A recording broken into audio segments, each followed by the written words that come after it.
Hello, everyone. It is Mo from Mo in the Deep End and Fry from napping, not on his bed, sort of. It is always a duct tape and holy water production around here.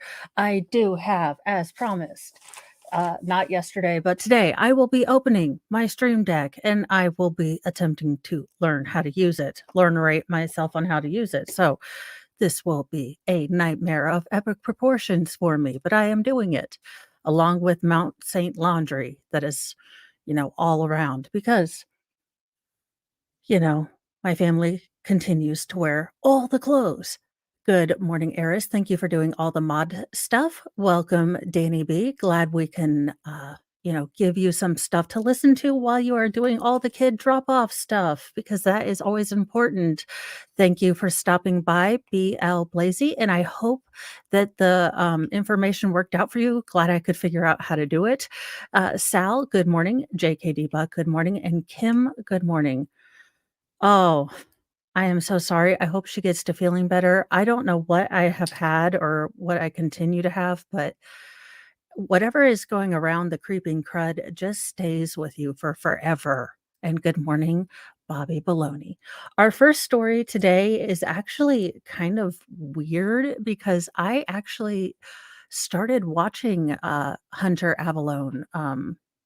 When he was still conservatarian and not look, he was still rather aggravating, and you could watch him in short doses, but I used to watch some of his stuff. I thought him, in the wearing wigs stuff was a bit funny.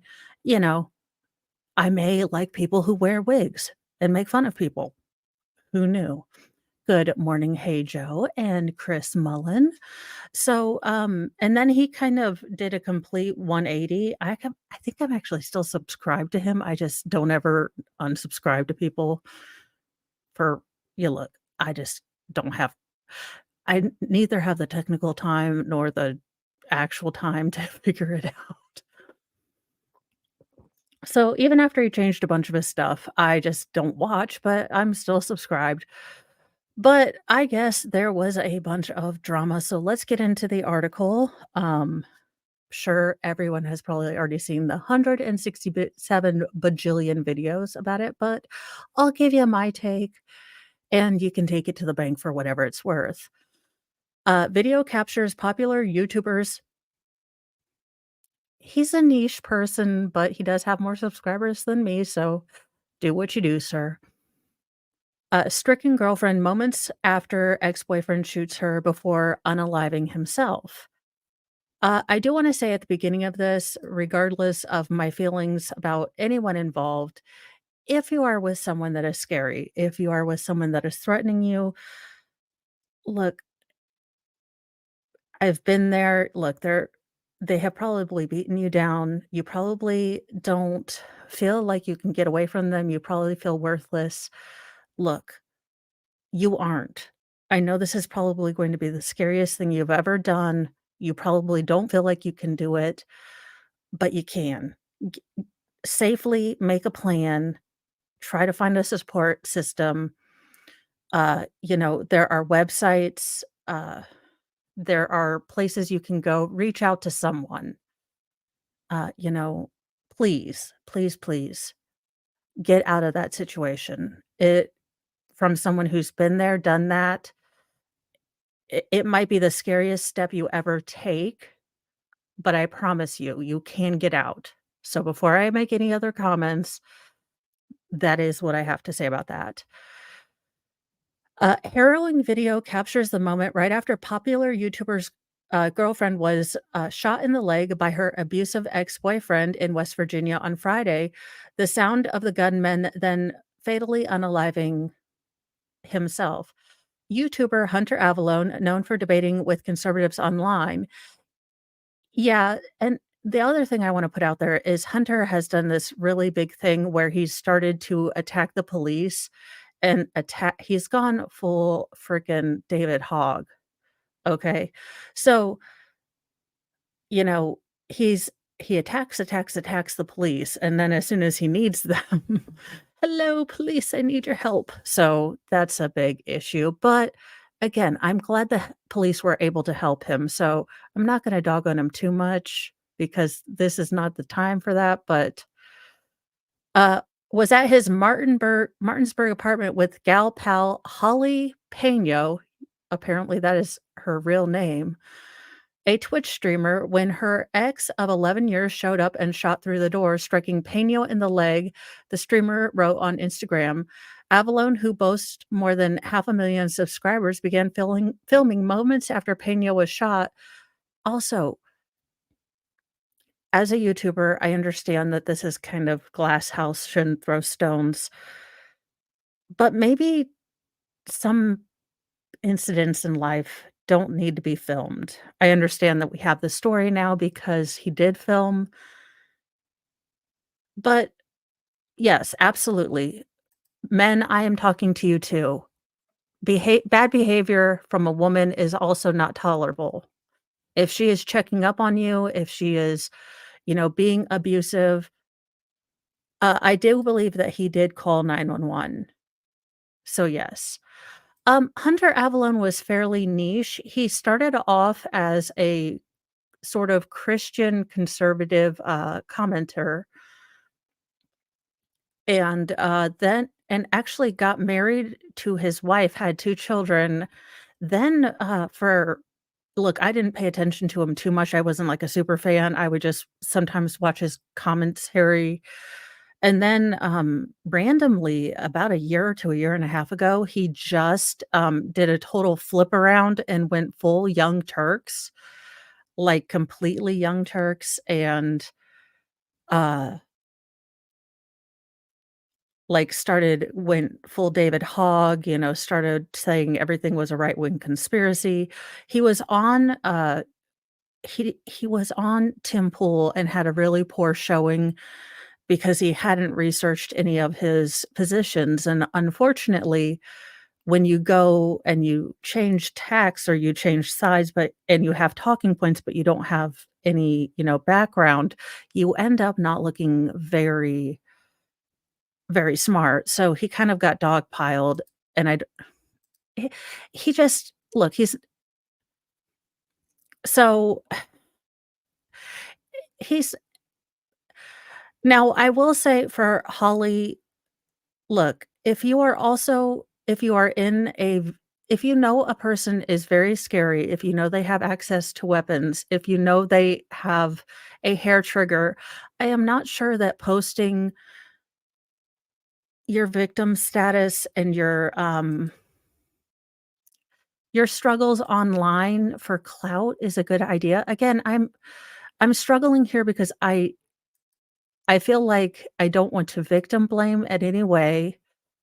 And thank you, Comer ZZZ for gifting memberships. Alternate juror got one. Hey Joe, Nikki, K, Blue Hair Bible Lady, Wolfram, and AC Wildflower. Congratulations. You got memberships and thank Comer ZZZ for that. Um, but again, for safety's sake, if you know someone is very dangerous, my advice would be to not poke the bear, and I'm not saying in any way that this should be looked at as victim blaming, but think safety-wise, think, smartness-wise, just, you know, if you are really, really scared of someone, maybe airing dirty laundry online where you know they will see it might not be the best idea. Again, going to the police, I do think that she had a restraining order on him. I'm not gonna play the video, you guys can go over to his site. Obviously, we're on Brave. Uh, Peña's former boyfriend, referred to as Conrad in the video, died by self-inflicted gunshot after, shooting this is pretty graphic, through, the door. Now, why they ran to the balcony where there is a glass door and Hunter was filming behind her while he was banging on the there is a lot of things that I could say, but basically, Hunter filmed as they were hiding in the on the balcony, and, Conrad left and was met by the police, and rather than go with the police, he unalived himself. Uh, you could hear the, person banging on their door. Again, he is behind his girlfriend who has blood around her, and he's like, "I gave her my hoodie." And again, glass paneling. Look, I don't joke about "stay strapped, get clapped," and I understand some people don't like firearms. But if you know that you have someone dangerous coming around, you would think that you would have at least a plan of action. If you know that he's had an AirTag placed, which I can't imagine, I do believe that Apple and AirTags are going to be coming to a reckoning. I think that the fact that multiple stalkers have used them, I think there are going to be legal ramifications. As a non-lawyer, non-legal person, I just think the amount of stalkers, I mean, from, kind of sad and pathetic, fireplace only fanboy to this Conrad guy. I think the use of AirTags as tools for stalking really is going to be a big issue, and I think Apple may have to look, if I could use them to find my keys, that would be the only thing. I would never think to use them to find people because I don't have that mindset. I think I heard it from, Salty Cracker, "Stay strapped or get clapped." Um But he might not be to everyone's taste. I will go ahead and say that. He's, maybe he's maybe 10 steps above, Styx, Hex, and Hammer in the irreverent and off-topic ridiculousness.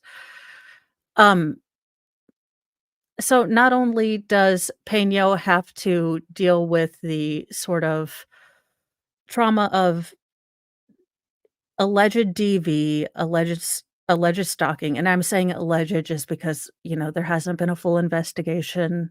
I don't know all the facts. You know, um, getting attacked in where she should feel safe, her home,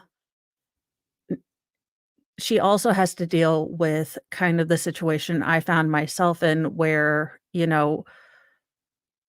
someone you used to love has done very, very terrible things, but now they are gone, and that is a very weird thing to grieve, and I don't envy her for that because that is a very, very hard thing to walk.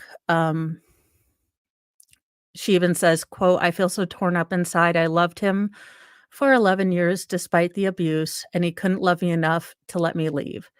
And again, I mean, look, as someone who's kind of walked and is still walking that very, very hard thing to grieve, I don't envy her that.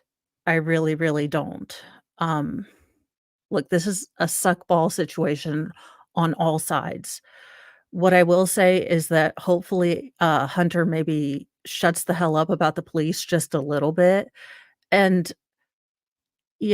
again, it's just maybe doesn't post everything on doggone again, you guys, I don't get it. And I know it's a little rich coming from me as a YouTuber, but I'm also not a YouTuber that, posts when I piddle every morning. But I do foresee on a larger, grander scale, this becoming a really big issue legal side-wise for Apple AirTags and those kind of products, and that's kind of why I pulled this story up, not so much to highlight Hunter or her, but I do believe that AirTags are going to become a very big issue, and I foresee, attorney generals maybe having issues with them to the point where they go after Apple, or at least, domestic victims violence groups going after them, and I don't know how they would do that. Again, not a legal lawyer, but I definitely see that these have been Vivek, oh my gosh. I was gonna put that story in, but then I thought, we have enough stories right now. In a bit of happier news, thousands descend on a NYC or on NYC for the annual Santa-themed bar crawl on SantaCon.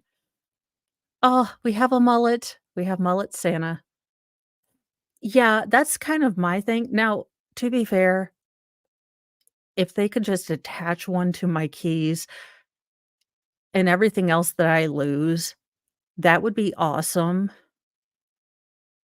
But, uh, actually, if they could not a Neuralink, but if I just had, like, a Post-it notepad that would remind me why I went into a room when I walk in and immediately forget why I'm there, that would be awesome. X Comer ZZZ. Did I see the article about AI's ChatGPT becoming lazy? It turns out it learns too fast. ChatGPT has ADHD. That's amazing. It's like, you guys are too stupid. No, I did not.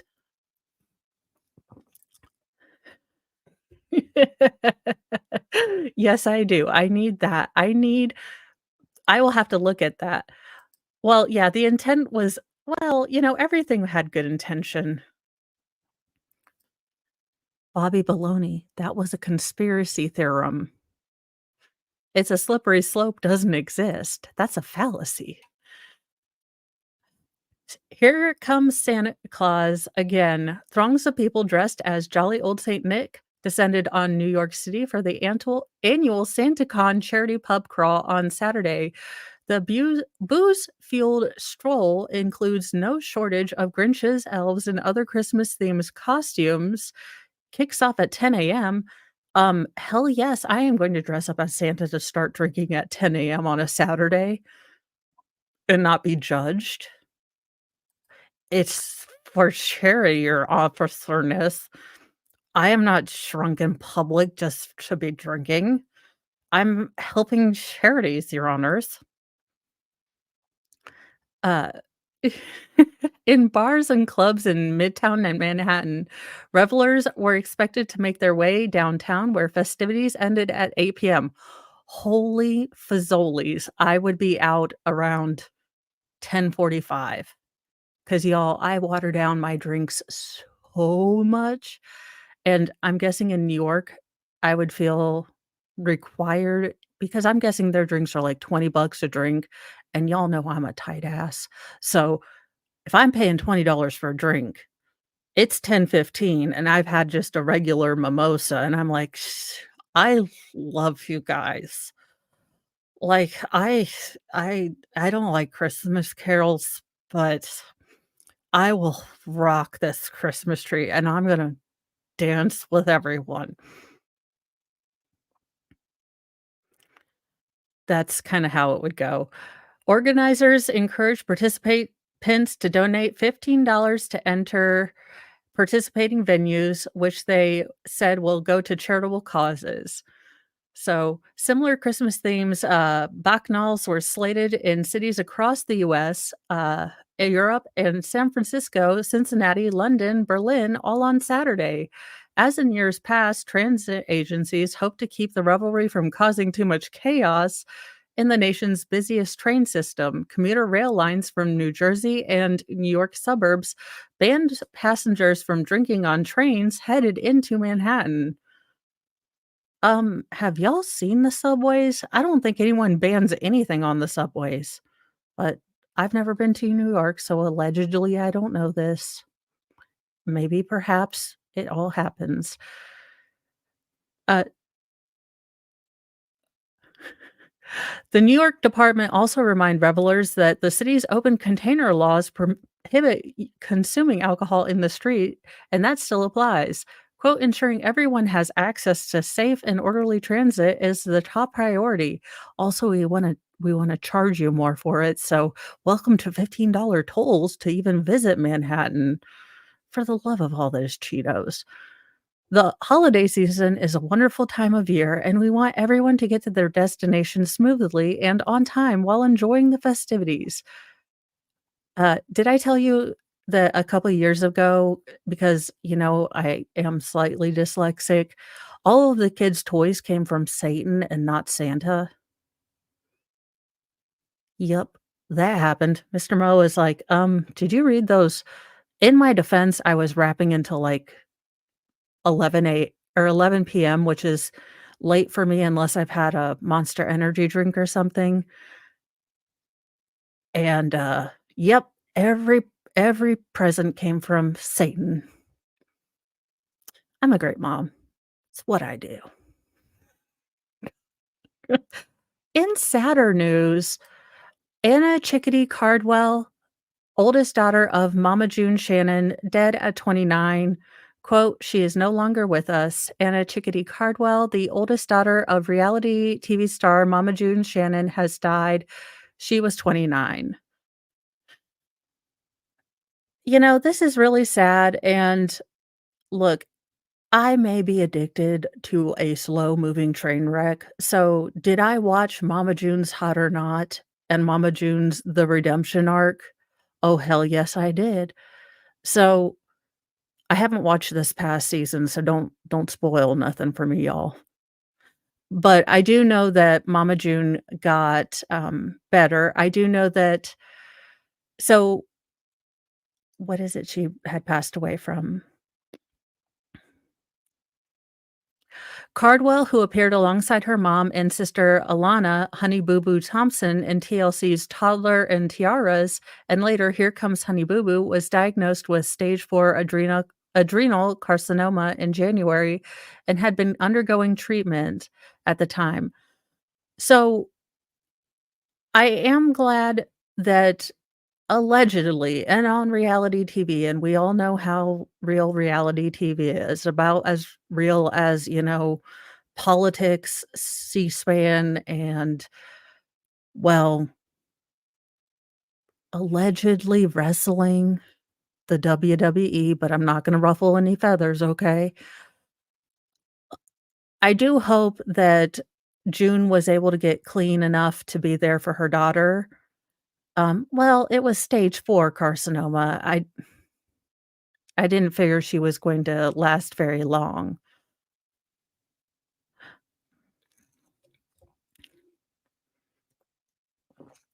Um So, y'all, we are asking for prayers for our family as we are going through this process. We really appreciate y'all for all your thoughts and prayers.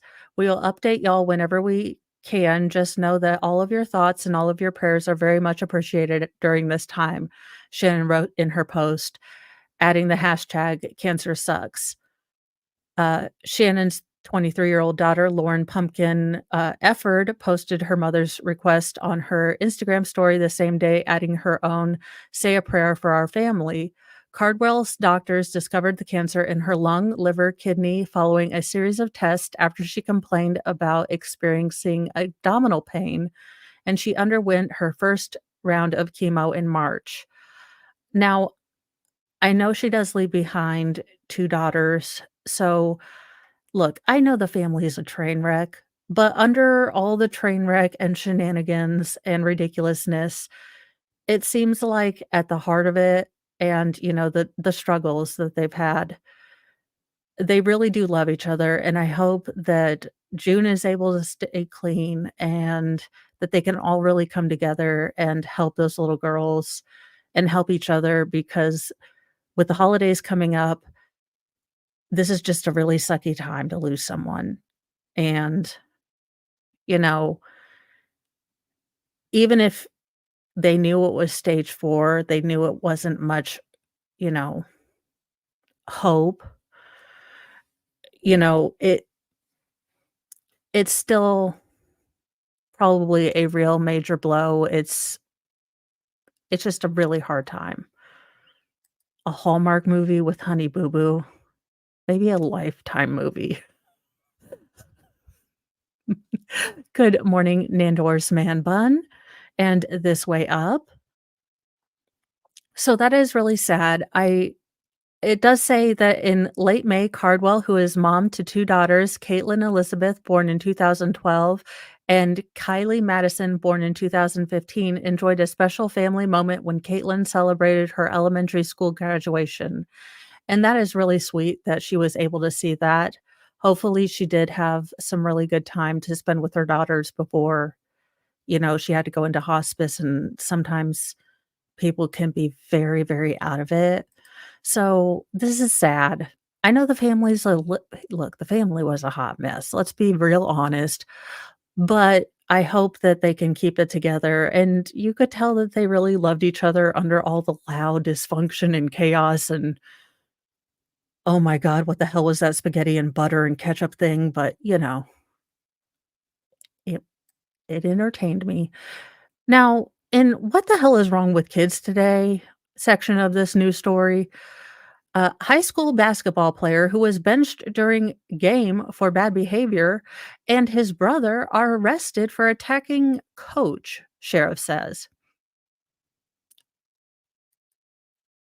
Y'all, I just threw up in my mouth a little. That was the grossest thing I'd ever seen in my entire life.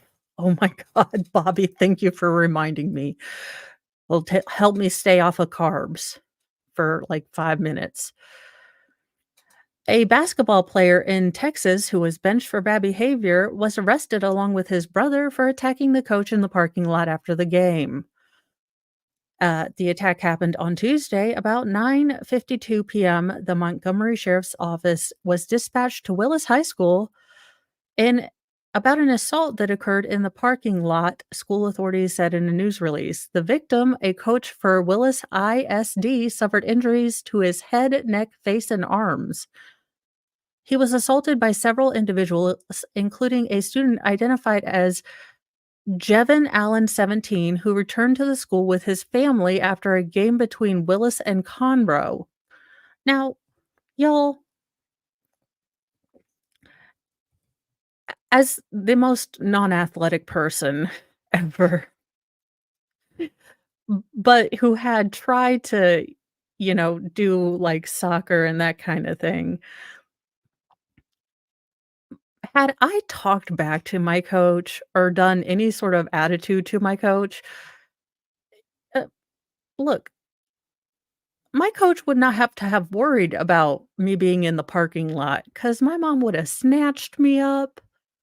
Bad behavior, I you don't make you don't make my mom look bad, like I have no home training, without getting snatched up when I was a kid. I mean, maybe it's just how I was raised. Maybe that was before gentle parenting. I don't know. But whatever this is, it's like the family that commits felonies together. The family that assaults together stays together.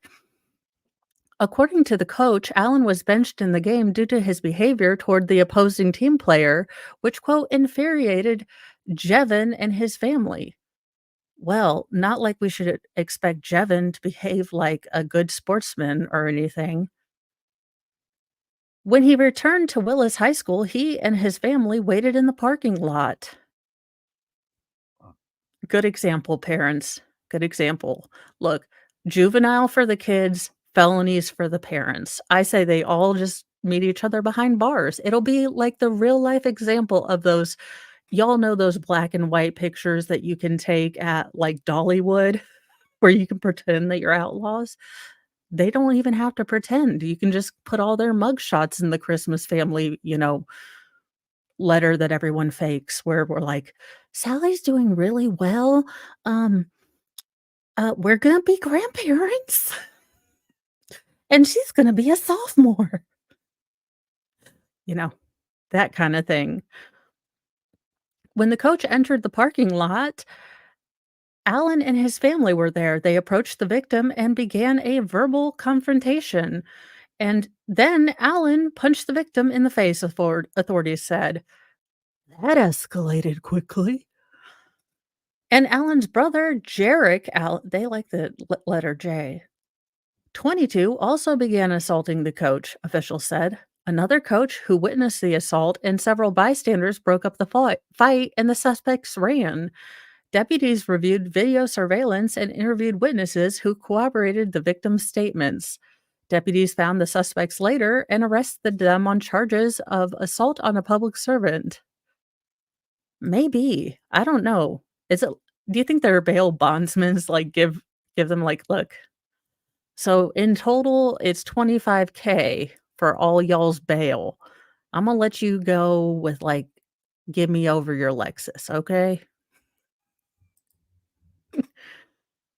They were booked into the Montgomery jail where they were released after posting $23,000 bond each, officials said. In a statement, the school district said the coach was recovering well and the student was no longer enrolled. Houston CBS affiliate KHUO reported, quote, "The investigation is ongoing, but we did determine that the student's address was no longer valid, so he has been withdrawn from the district," the statement said. "We're deeply saddened by this incident and will not tolerate this behavior from students." Again, not the student. I am more worried that this is a family affair. Again, what is wrong with you parents? Because th never what Lord, people, Snake Island, I'm telling you, this entire family, if you're gonna have kids and you're not gonna teach them to do right and you are going to just do wrong with them, we're making you a community, we are walling it off because the rest of us wanna do right, and we don't wanna be bothered by you that don't wanna do right. A sober Charlie Sheen was not what I had on my 2023 bingo card. Um, RIP Dragon Blood and Tiger Energy. Charlie Sheen reveals that he is nearly 6 years sober. "I have, quote, very consistent lifestyle now." Charlie S Charlie Sheen, gave up drinking nearly 6 years ago to focus on raising his kids. I know, but now who am I gonna say I'm better than when I tell my mom I'm not the terriblest kid ever? I guess that's I guess I'll have to say I'm better than Emilio. Damn it. Uh, Next month, I'll be 6 years sober, the Two and a Half Men alum told People in an interview published Thursday. "I have a very consistent lifestyle now. It's all about single dad stuff, raising my 14-year-old twin boys, Max and Bob." Okie dokie. The actor's years-long battle with addiction was well documented. Yes. Yes, it was. In fact, it was somewhat hysterical. Tiger blood energy might have been a meme of the century. He admitted he used to love drinking in the morning and would often add scotch in the coffee. I think you mean you often added coffee in your scotch. I'm just a quick rearranging there. Nowadays, he wakes up around 4:30 to 5 a.m. to get an early jump on the news, work out, and answer emails, and to help his kids get ready for the day. Then I get the kids up and help them with their morning routine. If you call it a routine, the 58-year-old joked. Sheen also shares the twins with ex-wife Brooke Mueller and is also dad to Sammy, 19, and Lola, 18, with ex-wife Denise Richards, as well as daughter Cassandra, 38, with high school girlfriend Paula Prophet. She Sheen decided he was going to get sober back after going back on a promise he made to his daughter while drunk. Uh, quote, "One morning I'd forgotten my daughter had an appointment I promised to drive her to. I'd already had a couple of pops that day," he recalled. "So I had to call my friend Tony to take us. We got her there on time, but it broke my heart because she was in the back seat and I could tell she was just thinking, 'Why isn't my dad driving?' So I got home and sat with that the rest of the day, and the next morning I just stopped." Well, that's a good story, and I hope it's true, and what a powerful statement, and what a powerful thing to change your life about. Good morning, Billy Marie. Sheen, who says he gave up drugs long before he ditched the bottle, noted it wasn't an easy process. Quote, "I think the first month I was like, I'm gonna give it a month. I'll just see if I feel any better and if my interactions with those that are close to me improved," he reflected. And they did. And I'm like, all right, I'm gonna go another month. And then it got traction and I had momentum. He added there was just instant evidence that this was the side I needed to be on. I couldn't be in denial about that anymore. Now that he can feels comfortable in his sobriety, the actor is ready to make his Hollywood comeback after watching his reputation crumble following his infamous 2011 meltdown. Well, I mean, come on now. I'm proud of the choices I've made and the changes I've made um, to a life today, and I'll never look like that mess, he said of his former self. That was some alien version of myself. In March 2011, Sheen, who was the highest paid actor on TV at the time, was fired from his hit CBS series after going on a series of profanity laced rants. I know, but I used to listen to those on a loop. During that time, Sheen, who was on what he called an epic drug run, did several interviews in which he coined the terms winning and tiger blood. Come on, I made my mom a Mother's Day card that said, uh, you know, I might not always do the right thing, but I'm not Charlie Sheen. Hashtag winning, hashtag tiger blood. Love your kid. It was the most funny Mother's Day card ever. Yet, decades later, Sheen admitted he seriously regretted the remarks, saying, quote, "It was the drugs or the residual side effects of drugs that made him act so out of hand. I was getting loaded and my brain wasn't working right." Quote, "I think the growth for me post meltdown or melt forward or melt somewhere, however you wanna label it, has to start with absolute ownership of my role in it," Sheen said, and it was desperately juvenile. Well, there you go. Uh, and now we have, because we can't start a Monday without it, a Florida story. Bounty python bounty hunters. You know, if YouTubing doesn't work out, I'm just saying, perhaps I've found my job. Although I don't like snakes, but, bounty hunting, I can wear my mullet wig. I mean, the possibilities are endless. I could get exercise out in the Florida Everglades, perhaps get malaria. I mean, Python Cowboy, Mike Kimmel, and Python Huntress, Amy Sue, are just two of the legendary characters trying to keep the rising population of Burmese pythons in check in the Florida Everglades. I thought we weren't allowed to say that anymore, Bobby. Aren't we supposed to call them people, um, of whom walk the streets?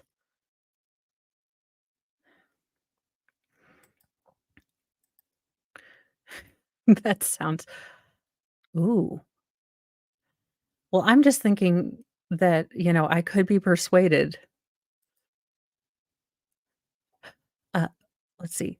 Both were once snake unalivers for hire for the South Florida Water Management District, SFWMD, but now work as professional snake hunting guides.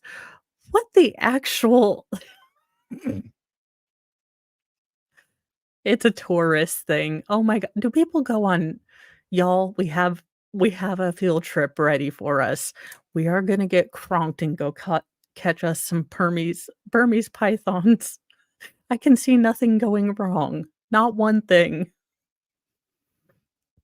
Your Honor, I was 100% sure nothing was gonna go wrong. We took our Pabst Blue Ribbon and we went out with the Huntress.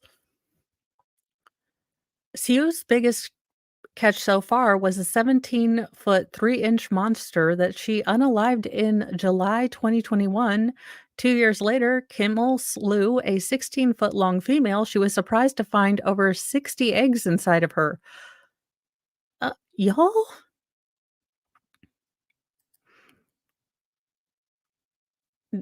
Do you have them mounted on your wall, ma'am, or do you make wallets or boots? Because I am confused, like, what do we do with them afterwards? Like, do we manufacture the purses and make the snake jerky? What are we doing here? Of the 7,330 pythons that were unalived by the SFWMD contractors since March 2017, only 651 or 9% have been 10 feet or longer. In July, 22-year-old amateur python hunter Jake Wallery captured world record 19-foot Burmese python in Big Crest National Preserve. A cadre of about 100 contracted snake hunters earn between $13 and $18 hourly for up to 10 hours a day, plus an incentive payment of $50 each for a python measuring up to 4 feet, and another $25 each for each foot for measured above 4 feet. So it really is about the length, men, not the girth. I'm sorry, I'm 12 years old. I will stop. Hunters also get paid $200 for each verified active python nest they remove. Both Kimmel and Sue not only earn cash as python hunt guides, but also from selling items Apple iWatch Band bifold wallets made out of python leather. Quote, the thing I like as a guide is I get to take people out and teach them about problems that pythons are causing, says Sui. Quote, they get a chance to help save Florida's ecosystem. It's really a cool thing that I get to do. Private guides like SWU are clearly an important supplement to the state's contracted hunting. At the Florida's Fish and Wildlife Conservation Commission, the Python Action Team Removing Invasive Constrictors Patrick program pays the same fees to its own contracted snake hunters. Since both programs were established in 2017, over 18,000 pythons have been caught and killed. Contracted snake hunters have been responsible for the majority of the catches. But this has barely made a dent in Florida's python population. Besides contracting with professional snake hunters, the FWC launched its now annual Florida Python Challenge in 2020 or 13. Y'all, we are going down there. We are going to take the prize. I don't know what it is, but we are going to do this. During that first 4-week challenge, snake hunters competed to capture and unalive as many pythons as possible. Then, as now, contestants paid a $25 fee and took an online training course on how to safely capture and humanely unalive the serpents. In that first contest, the grand prize was $1,500 for the most number of snakes unalived and $1,000 for the longest. That year, roughly 1,600 contestants managed to bag just 68 pythons. In 2022 challenge, by contrast, 19-year-old Matthew Concepcion beat nearly 1,000 competitors and won a $10,000 grand prize by capturing 28 pythons. The contest as a whole killed 231 snakes. The prize money is now supplied by private foundations and companies. The 2023 challenge, which ran August 4th to 13th this year, had 1,050 participants. This batch of contestants didn't do quite as well as 2022. They nabbed 209 reptiles. The champion was Paul Hobbs, netting 20 of them, but they landed in the general vicinity. Anyone may kill a Burmese python at any time on private land, and on certain listed Florida wildlife managed land, there is no need for a license, nor is there a bag limit. But the Florida wildlife does not offer any compensation for pythons except to contracted hunters or during the Florida Python Challenge. Could bounties produce a cobra effect? The British colonial government in India once offered sufficiently high bounties for dead cobras that perversely incentivized enterprising residents to breed cobras at home. Yes, I remember this. People are like, wait, they're paying for cobras. I'm going to breed them.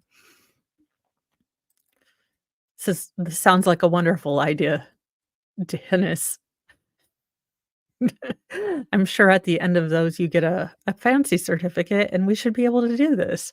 Yes, taking an online how to unalive a Burmese python doesn't sound sketch at all, but hey, it's Florida. I say, Florida man gonna Florida man. I am willing to take and watch all the videos about this thing.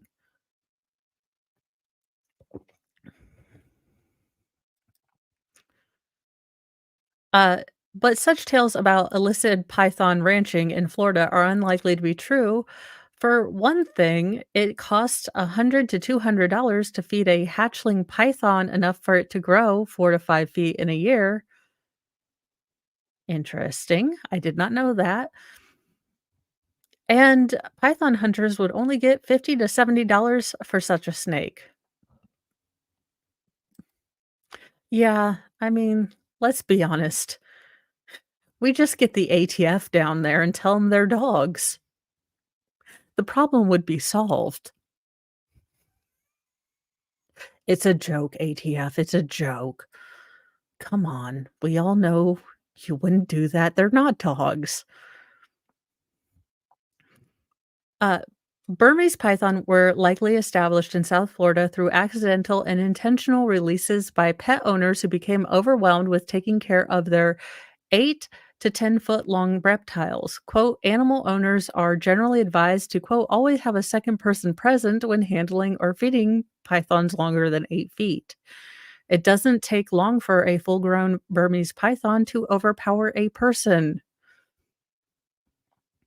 While the first Burmese python identified in the Everglades was roadkill way back in 1979, wildlife officials became aware they were breeding in the swamps of South Florida in the late 1990s and early 2000s.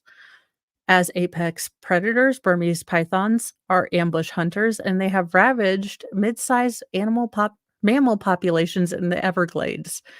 In 2012, proceedings of National Academy of Science study found that the population of raccoons had dropped 99.3%, possums 98.9%, and bobcats 90 or 87.5% since 1997. Look, y'all, possum justice. We're taking these pythons down. Look, we need to bring the pythons down. So what might work to actually look, I guess hunting isn't gonna actually work, so let's see what actually will work. So what might work to eradicate Burmese pythons from Florida? Well, have you ever tried to Guzzi's team suggests that genetic biocontrol using gene drives could be deployed in the future. Genes normally have a 50-50 chance of being inherited, but using gene drive systems increases the chance of inheriting targeted bioengineered genes to nearly 100%. Specifically, and researchers suggest targeting and destroying female determining X chromosomes during spermatogenesis as bioengineering male snakes interbreeding with wild females. Only male pythons would be born, leading ultimately to population collapse. In 2019, a team of biologists in University of Georgia validi- validated this process for reptiles by installing gene drives into a brown Enote lizards. Interesting. Oh, your brother-in-law keeps saying, "Well, if he goes out, tell him to take some pictures, because I wanna see how one really does this before I decide to make it my career and, buy a wig and such."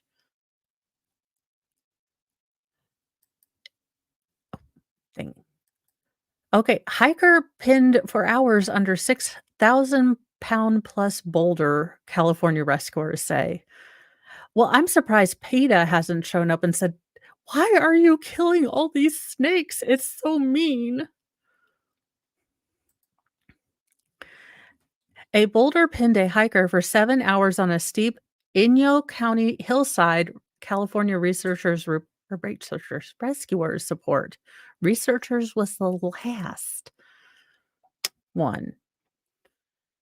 Search and rescue team said on the December 8th news release a California Highway Patrol copter dropped two rescuers nearby, while others followed on in vehicles and off road vehicle trails, rescuers said.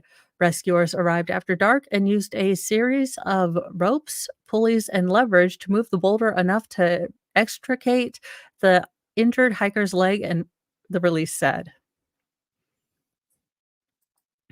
If you want PETA to be on board, make them your pet. True. Yeah, have you guys heard the scandals of PETA taking pets and then literally unaliving them at their shelters? PETA are some very strange, very odd people. The things they get morally outraged about and then not morally outraged about are very odd.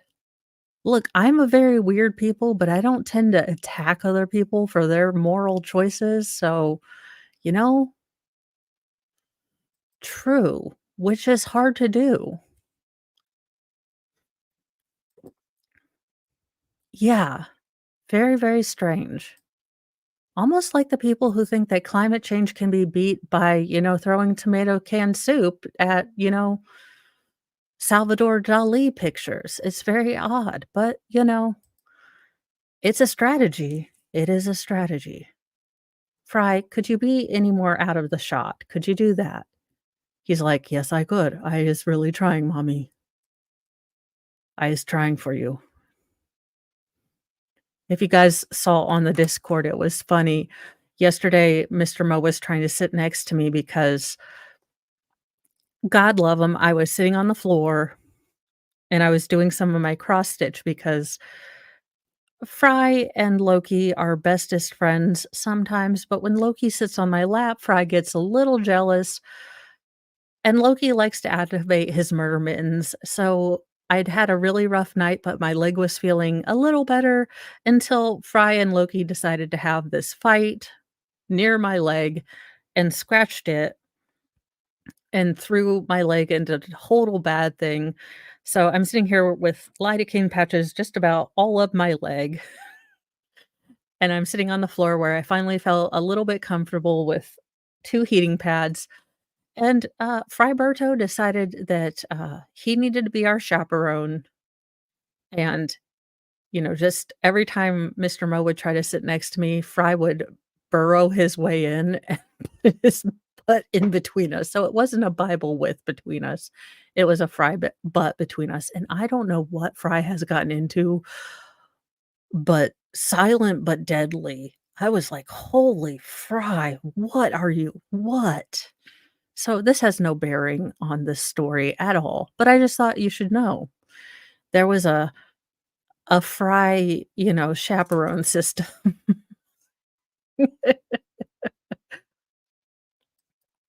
And, a little update from a story from a while back, the shroom pilot who tried to, turn off the engines and send everyone, falling out of the air, uh, has been released from jail and must avoid aircraft, but not mushrooms, according to the headline, so let's see. Yeah, he looks a bit normal, so a little bit confused.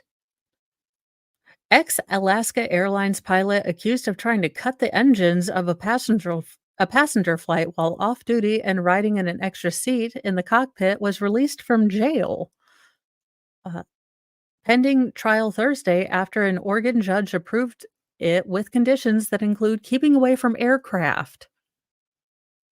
Oh, well, yeah, Fry looks a bit normal. Well, he looks normal for him. Well, some men can pull off the bald head look, some men can't.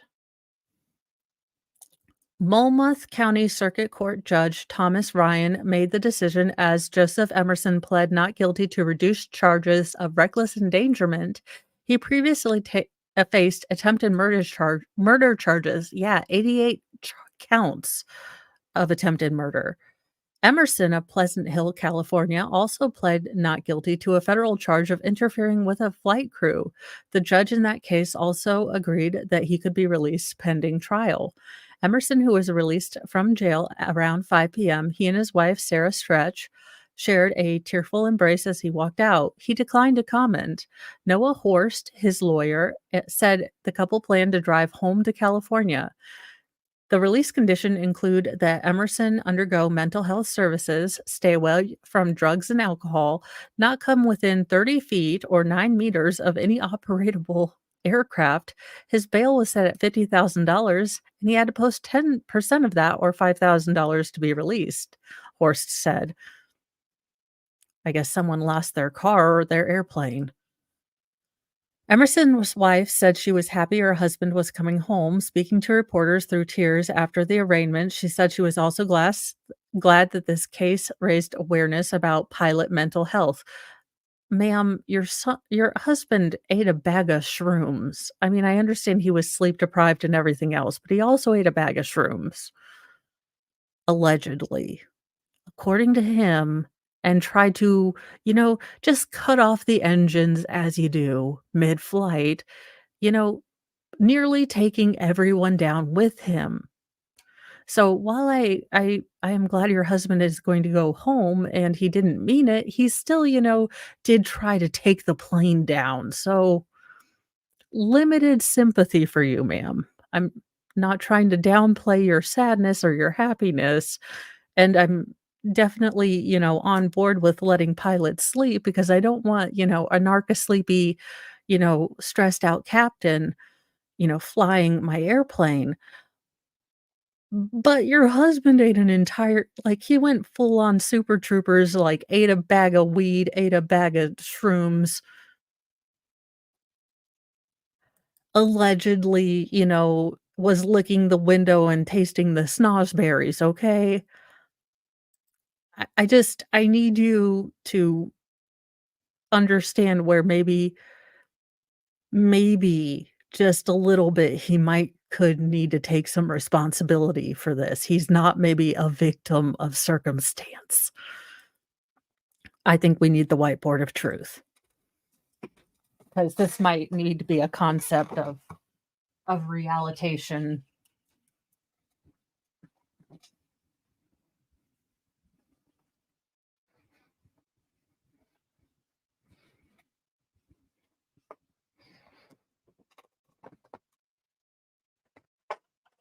Okay.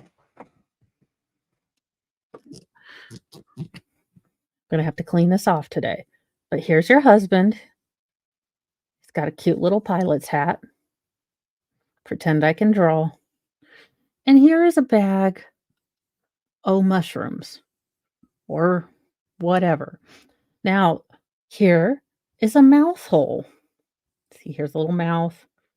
Gonna put little toofies in. Another little toofs. Okay, so your husband put this baggie into his mouth hole.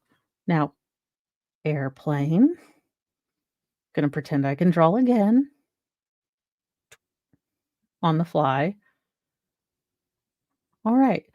Now, your husband proceeded to take bag o' mushrooms in mouth hole, get on airplane, and then he was gonna go down with all see, these are the a-holes that were just on the airplane just trying to get to wherever they were gonna go. So they had nothing to do with any of this mess. See, mushroom, mouth hole, decision to cut off the airplane. These were just the a-holes that were, like, strapped in back here that had nothing to do with this stuff.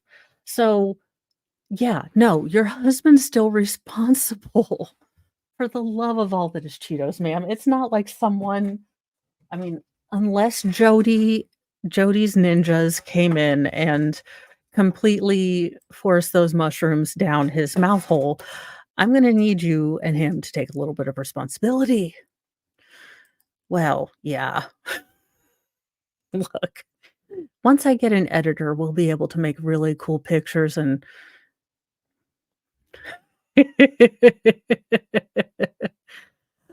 I have I have no I having never done mushrooms, I have no idea.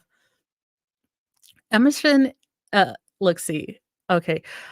Horst said Emerson did not fully possess his mental faculties when he was on the Horizon Air flight and did not consciously choose to put people at risk. Is he criminally responsible? No. Does he need help? Yes, Horst told reporters. Does Mr. Emerson deserve to be home today with his family and surrounded by his friends? Yes, he does.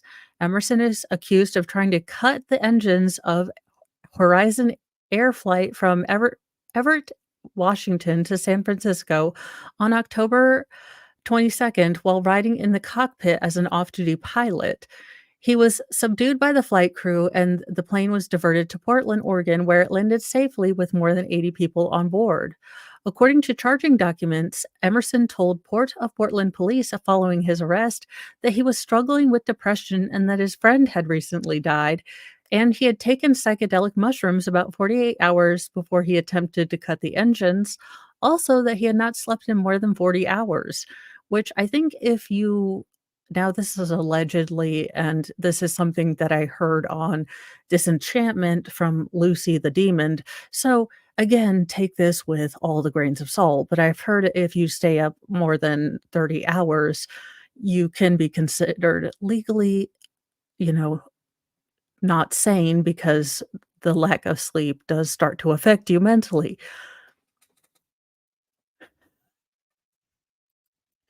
Canon will do.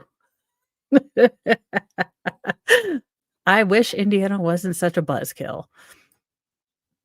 But, that is what he's saying. He is saying that the magic mushrooms made him do it. He, went full Super Trooper, and he remembers nothing. So, those are the stories today. I do wanna circle back just to this one again. If you are in a scary relationship, male or female, if there are red flags, if they are telling you if they are constantly putting you down, making you feel small, if they, don't apologize for behavior, if they're constantly hurting you, not just physically, but emotionally, they're telling you not to be around people, they're isolating you, you know, they're breaking their promises. Don't let it escalate to something like this. I know it's scary. Look, I've been there. If you have kids, I've been there. Reach out to someone. Don't feel ashamed of it. Look, it happens. It happens. You are bigger than this. You can do this. I know it will be the scariest thing that you do, but you can do it. Get out, male, female. It doesn't matter if a woman is doing this to you, if a man is doing this to you, or a Zimzer. You don't deserve it. Get out of that relationship. Bef it can just too easily turn into something really dangerous, and you don't. You can get out. I know how scary it is to just take that first step, but you can do it, okay? So, just think about it. I know sometimes, eh, eh, look, give it a day, and then you can feel less bad. After a week, you can go back to making fun of him, but just, eh have a get your plan together. You can do this. There are places that can help you. There are however isolated you feel right now, there are tons of places that will help you. You are not stuck. Don't feel like that. I felt like that. You are not stuck. So, that's just what I wanted to go back on. I normally, do funny things or I normally do a roundup, but this one, I'm just gonna let y'all know if you are in that situation, you know, it's been 15 years almost. It's scary, it's terrifying, it's not gonna be easy, I'm not gonna lie to you, but you can do it. And then you'll look back and you'll say, "Okay, it was hard," and maybe you can tell someone else, okay? But there you go. I'll see you in a little bit. I might hop on with Nick, and I am going to be setting up I wanted to do a rewatch of a trial, but it's going to be, look, trigger warning for people, it's a kid trial, but it has a prosecutor that takes no S, and that's why I picked this case. It's the Groves trial. It's several years old, but this prosecutor, she has lost all patience with these dirtbag parents, and I'm going to be setting that up. I will probably be helping I'll probably be hopping around different trials and being second chair with everything. You are gonna get so angry.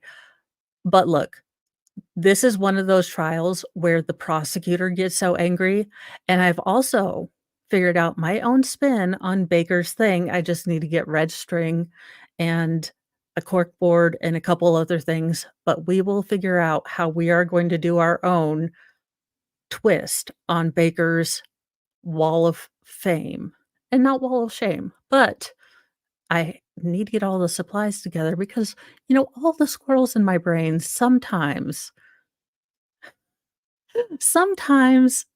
get lined up together, sometimes don't. So, that is what I'm going to be doing this week, but definitely wanted to give that a heads up. I do wanna say that it is a kid case, so I know it won't be everyone's jam. I'm picking it mainly because you do not generally see this level of sass and kind of just level of Danny Glover doneness from a prosecutor. Like, she went full on Borowski, "I am about flippin' done with you," that I have ever seen a prosecutor do, and she did everything but tell this woman to "F you" on the stand. And I was there for it because once you get into the story and I will go through the whole story, and then we will go through the trial. I will probably do a pre-murder board just to give us kind of the story because I think it deserves that kind of respect. But once you get to it, I mean, you are right there with the prosecutor, and I do love that. Look, rarely do we see prosecutors get emotionally involved, but you could tell this lady was like, "I read you for trash. I read you for trash. You are trash." And that's what I loved about this trial. So, it is not gonna be everyone's cup of tea, but definitely it's a good rewatch because you don't always see prosecutors, maybe get a little bit animated. No, this prosecutor was done with the shenanigans. So, it's definitely an interesting one, it's definitely not going to be an easy one, but I think it does have a lot of interesting stuff that we could get into, but it is going to be a sensitive one, so I understand if not everyone is going to be into it, so I did wanna give everyone a heads up. I will see you guys in a little bit, I'm gonna take Frybert out because he does need to actually use the restroom outside. Since we're still working on that because we don't like the rain, and rotate laundry because my glamorous life never ends. I will see you all in a little bit, and I hope you have a wonderful day. Say one nice thing about yourself, say one nice thing to someone while you're out, and I will see you later. Bye, guys.